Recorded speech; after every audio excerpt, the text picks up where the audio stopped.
আমাৰ কামৰূপ জিলাত দুটা খুব ডাঙৰ ইনফ্ৰাষ্ট্ৰাকচাৰ প্ৰজেক্টৰ কাম চলি আছে।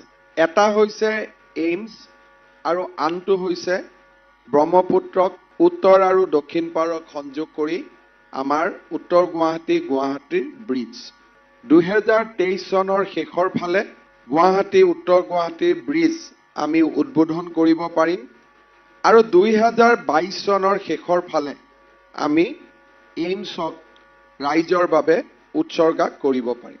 এই বছৰৰ শেষত যেতিয়া এইমছখন আৰম্ভ হ'ব, ইয়াত এটেণ্ডেণ্ট এজন যেতিয়া থাকিব খুজিব, তেওঁ ক'ত থাকিব?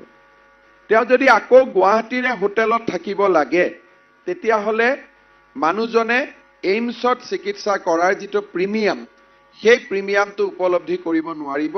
তেওঁ ভাবিব দিনত সদায় অহা যোৱা কৰিব লাগে, তাতকৈ গুৱাহাটীত মেডিকেলত বা গুৱাহাটীৰ প্ৰাইভেট নাৰ্ছিং হোমতে পেচেণ্টজনক অনা ভাল।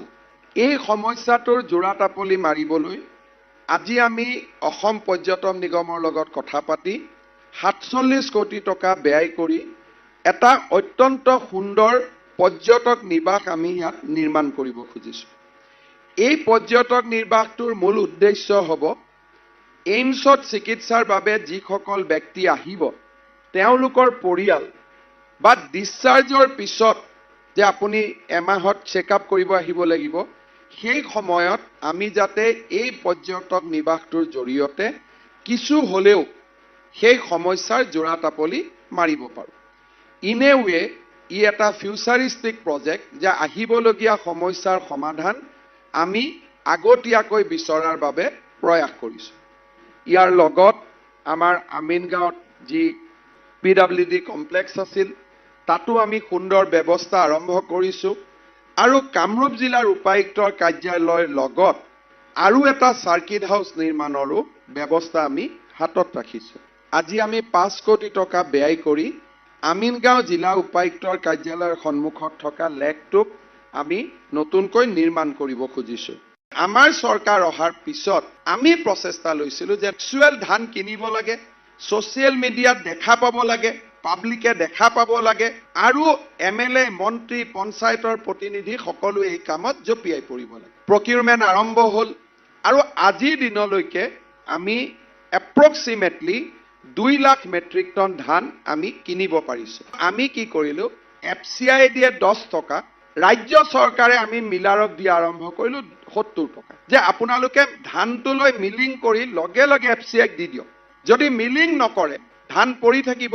এতিয়া আমাক অসমত আৰু মিল লাগে, কাৰণ 10 লাখ মেট্ৰিক টন যদি ৰাইচ মিল কৰিব লাগে, অসমত আমি 80 লাখ মেট্ৰিক টন ধান আমি উৎপন্ন কৰোঁ। তাৰে ডমেষ্টিক কনজাম্পশ্যন বাদ দিয়াৰ পিছত 15-20 লাখ ধান আমি এটা সময়ত আমি কিনিব পাৰিমগৈ।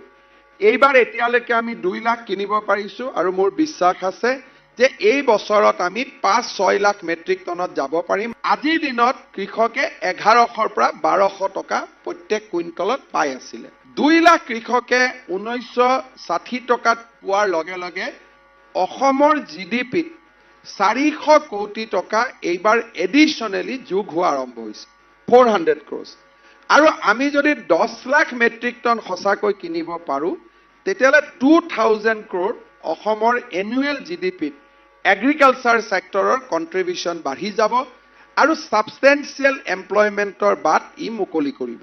আমি এটা হিচাপ কৰিলোঁ, 500 মেট্ৰিক টনৰ পৰা 2000 মেট্ৰিক টনলৈকে ধান ৰাখিব পৰা সৰু সৰু গুদাম আমি কৰিব পাৰোঁ। ক'ত কৰিব পাৰোঁ? য'ত ধান উৎপাদন হয়।